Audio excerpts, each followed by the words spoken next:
I have partnered up with Alois to make some champion-specific guides for the Summoner School website. I tried to put a ton of information in every single one of these guides. Currently, I've made 3 champion guides for the Summoner School website. I have made a Garen guide, a Warwick guide, and a Mordekaiser guide. In these guides, you will find stuff like explaining all the runes, the items, matchups, and so on. And on top of every single video that the guide provides, there is also a matchup spreadsheet for every single one of these guides. If you wish to check out one of these guides, the link to the website will be in the video description. Now, with this introduction out of the way, please enjoy this video.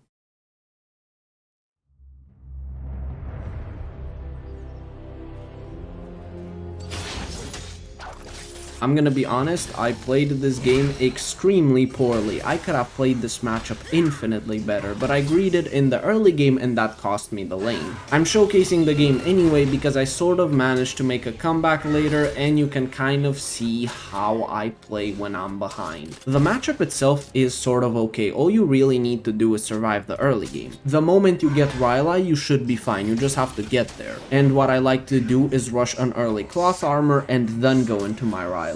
That way I have a higher chance of actually surviving the lane. But keep in mind that due to the fact that you're gonna buy that cloth armor and the Giant's Belt component out of your Rylai's first, you won't really have the damage to kill Kled before he remounts. Later on into the game, it doesn't even matter if you deal low damage because you 1v1 him anyway. You can literally fight him and dismount him and allow him to remount, and you're gonna dismount him again anyway and still win the 1v1. It really isn't that difficult of a matchup. The early game is the trickiest part, and trying to get to Rylai, as I said previously. This Kled also had exhaust, which made it more annoying because it meant if I took a 1v1 I had to take into account the fact that my damage would be reduced even further. There's also the fact that he can use his ultimate to cancel yours, so you should keep that in mind. And another thing you can do is actually activate your ultimate while he still has his W attacks. If you do that, you will steal the attack speed from his empowered attacks, meaning that once his W goes away because he used the attacks, then he will attack way slower and you will attack way faster. The later the game goes, the better the matchup gets. After 2 items, you're basically always 1v1ing him.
Look at this fight right here. Kled exhausts me and then I dismount him and he remounts and then I dismount him again. I'm pretty sure that I would actually win this 1v1 even if Evelyn isn't here. And that's because, again, if you manage to get past the early game, it's not that horrible.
A summoner has disconnected. Victory! Shall serve. You will be far more useful. The early game is quite tough against Pantheon because all he's going to do is perma-poke you with Q. You have to dodge as many of those as you can, though the issue is that if he just spams Q and nothing else, he won't run out of mana ever. All he really needs is either Presence of Mind or Mana Flow Band, or he can take both and then he never runs out of mana. Don't bother trying to make him go out of it because the only way to do that is by forcing him to spam his W and E off cooldown. What you want to do is just survive until you get to your Rylai's. And what I like to do in this lane is first buy a Chain Vest and then go into my Rylai, or an early Cloth Armor into Rylai. You could also take Plated Steel Caps into him once the Magical Footwear kicks in. And once you get that Rylai, there's basically no escape for him anymore. The issue is that if you try to pull him in, he's gonna immediately stun you with W and then press E and start walking away. You could use your ultimate, but that won't always result in you getting a kill. There's a very good chance he just waits the ultimate out because one of your Qs will be blocked by his E and then he walks away. Or if the Pantheon plays it particularly well, what he can do is force out your E and then literally ulti in the realm. And if that happens while he's in the air, you can't hit him, and there is a very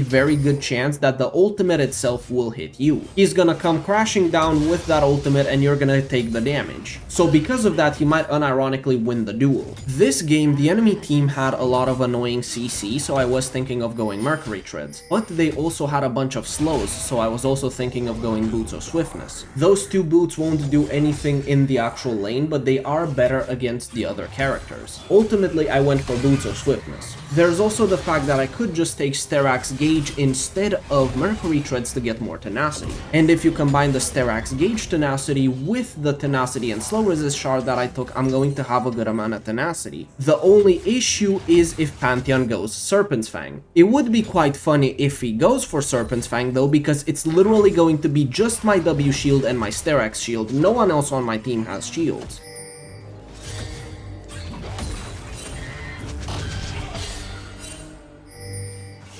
An enemy has been slain. An ally has been slain. An enemy has been slain.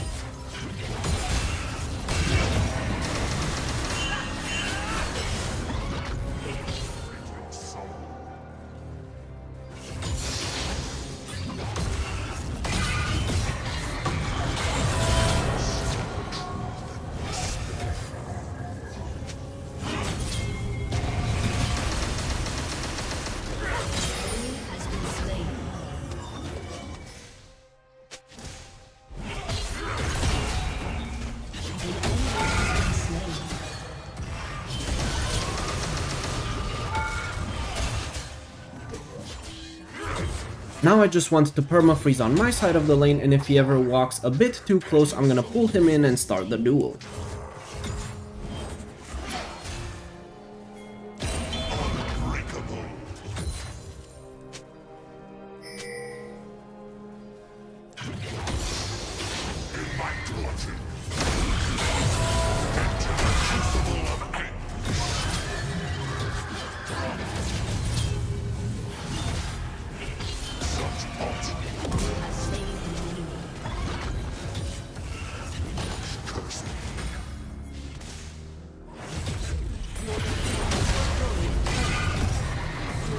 Has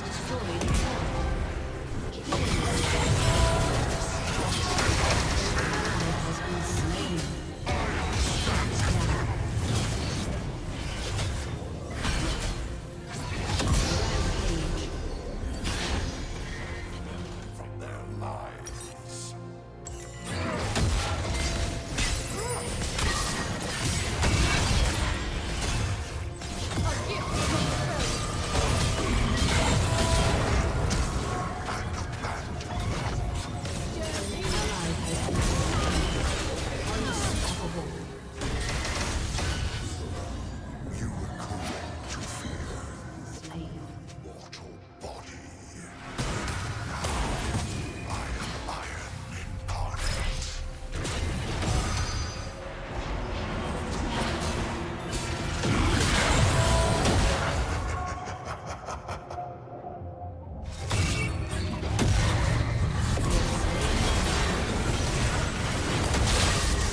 This was a bad ultimate. I should have used it on Sejuani because Pantheon actually ended up buying Serpent's Fang. So when I'm 1v1ing him in the Death Realm, my Sterax shield and my W shield will be lowered.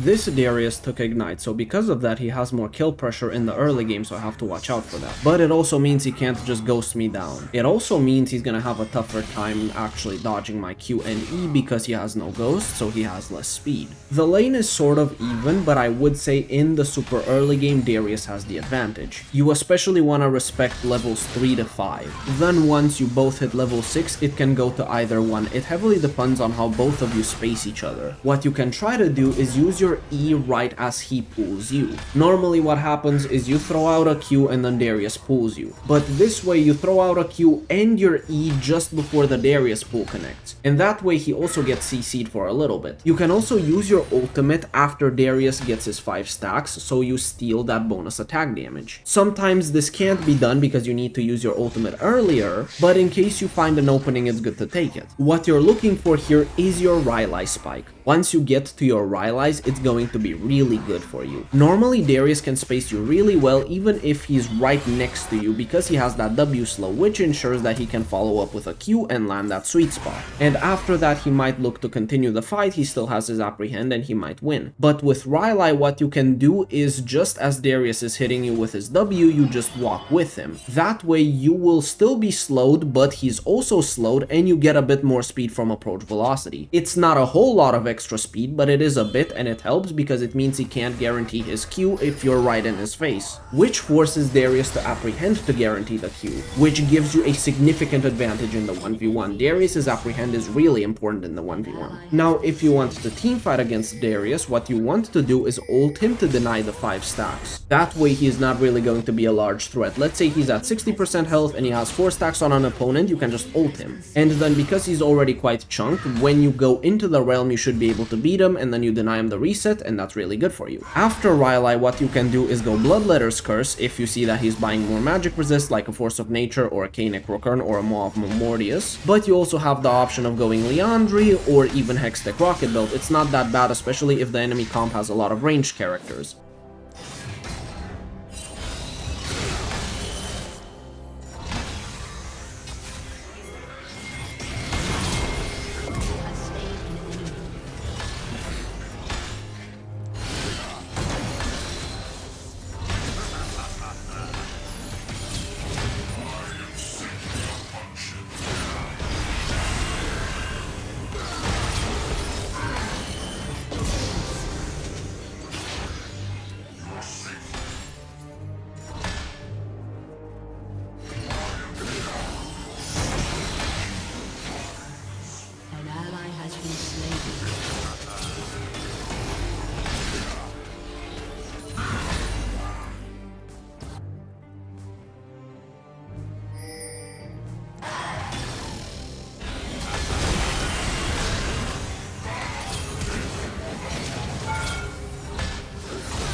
This was an insanely greedy play from me. I never should have gone for it. I should have just waited for my team and then we end very easily.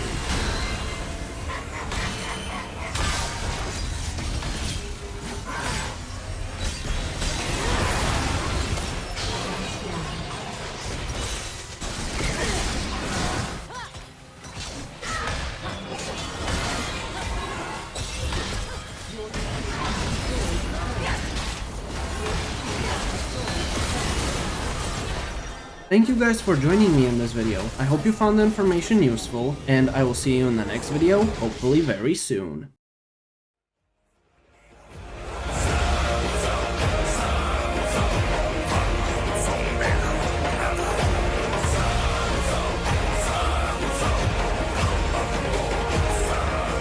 I am favored by the gods and awaited